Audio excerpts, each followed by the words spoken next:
this on a regular basis, that's when people will say, hey, I got to get to know your God.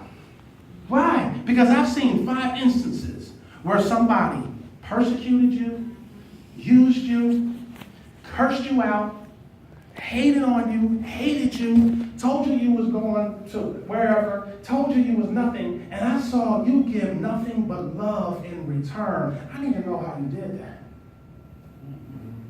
Because back in the day, Alfreda, I don't know if we on the same page, but back in the day, when I cut somebody out, somebody came up to me and said, hey man, I gotta learn how you put them words together, bro. I ain't never heard nobody put them words together like you did.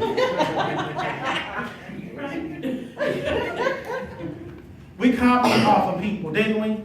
We copied off of people. When they said something and we heard it, we liked it, and we put that into our repertoire of evil things to say. That's why we know half the language we know. It's because we stole it from somebody else. Put a little twist on it, made it our own. But wouldn't it be nice if we could flip that on the other side and be examples of Christ?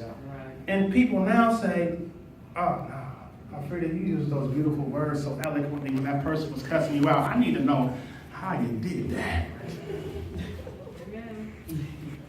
Family, this is graduation. This is what we do. This is elevation. Now, why do we do all this? Why do we do all this? It comes to our last revelation. It says what?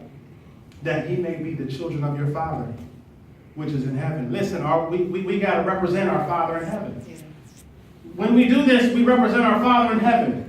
Y'all, let's get this in our mind. When we do this, we represent our Father in heaven. See, what happens is we want to represent our flesh. We want to represent our name. We want to represent, you can't do that to me. We want to represent, no, because if I let you get away with it, everybody else think they can get away with it. We want to represent that. But what we really need to do is represent our Father in heaven. We are children of God, and we need to represent Him much better than what we do.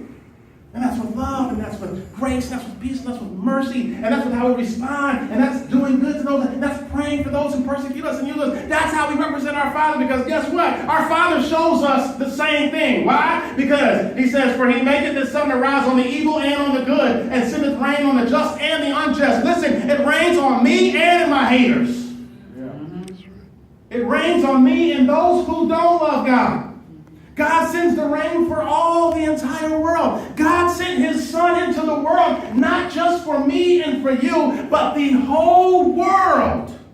So just like He gave us a chance when we didn't believe in God and we weren't thinking about God, that's the enemy who's in the same place that we once were. But it seems as though we become believers and now we become stuck up. Now we become snobby. Now we have a forgetful mind of where we were once. Oh, I'm sorry. We have a forgetful mind of where we still are. With the judgment finger. You. Wait a minute, man. Wait. What about us? We ain't perfect. We ain't right. And He reigns on the whole world. Everybody gets God's love. Gotta stop being jealous. Everybody gets God's love. And we got to recognize and we got to remember that in everything that we do, that God does it. He reigns on them just like He reigns on me. Why shouldn't I treat them with love? God gives all of us chances. Everybody gets a chance. We got to give them. And we got to do these things if we want to really graduate. Amen? Amen. Y'all get that? Y'all get that? Amen. Y'all gonna do that? We're gonna work on that? You gonna work on that? Yeah. All right, give God a hand.